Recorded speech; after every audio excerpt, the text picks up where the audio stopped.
Good morning, everybody. This is Stephen Pugh of the Home Bible College. This is August the 10th, and we're reading the first chapter of Paul's second letter to the Corinthians. We're looking at the first 24 verses. My password for today is taken from verse 8. It's really from verse 8 and verse 9. Paul says,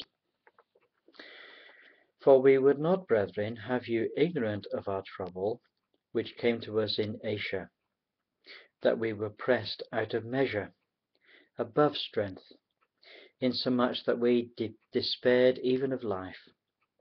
But we had the sentence of death in ourselves, that we should not trust in ourselves, but in God, who raiseth the dead."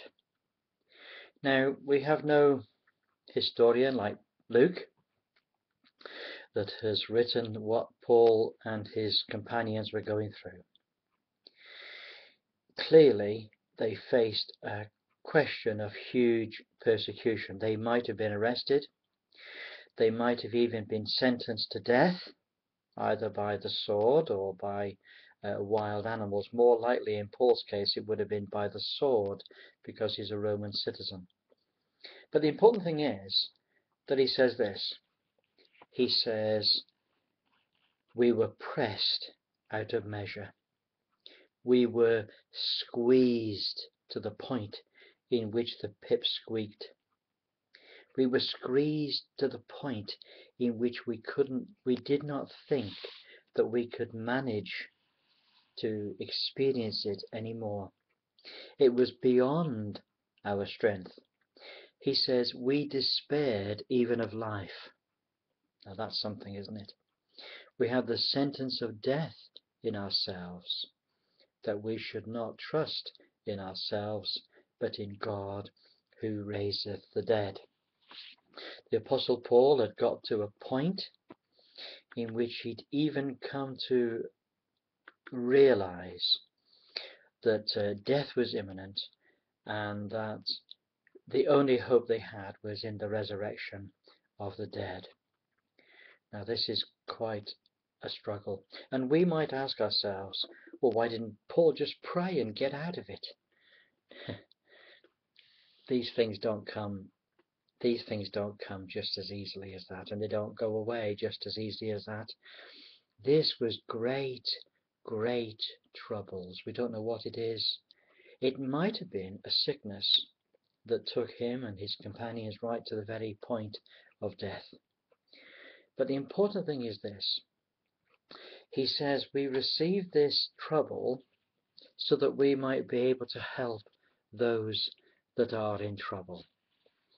He says, verse 6, "And whether we be afflicted, it is for your consolation and salvation, which is effectual in the enduring of the same sufferings which we also suffer. And whether we are comforted, it is for your consolation and salvation. And our hope in you is steadfast, knowing that as ye are partakers of the sufferings, so also of the consolation." So the Apostle Paul was going through troubles, but they actually were the same types of troubles that the Corinthians were going through. Isn't that amazing? And Paul has deliberately not come back to Corinth just yet, because he wants to be able to minister to them in such a way that it'll be for their benefit and for their glory. He knows very well that if he comes back to them early, then they might come under the righteous judgment of God. And so the Apostle Paul he's guided by the Spirit, but he has the love of God in his heart. This is the fourth letter that he writes to them, because between his first letter and his second letter, he sends a letter which is very stern indeed.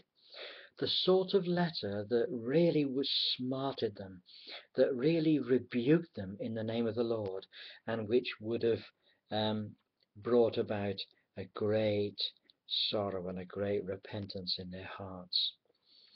But now he writes this letter, the second letter, and it's really a letter primarily to challenge the false teachers who say, well, Paul isn't a proper apostle. He's not really a proper apostle. He's not like the rest of them. His ministry is not like the rest of them. He isn't supported like the rest of them are.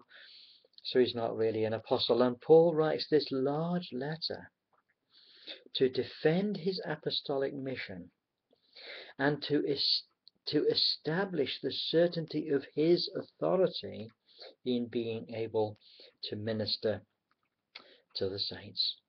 And so we must remember that when troubles come, and troubles do come, when troubles come, we don't look upon them as a great failure.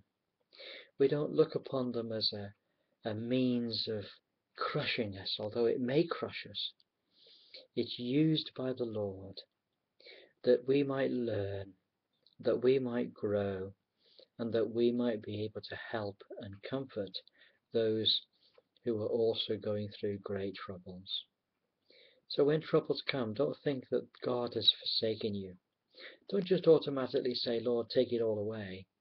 Sometimes these things are allowed by the Lord that they might be a blessing and a help, and that we might eventually, that we might be blessed by it.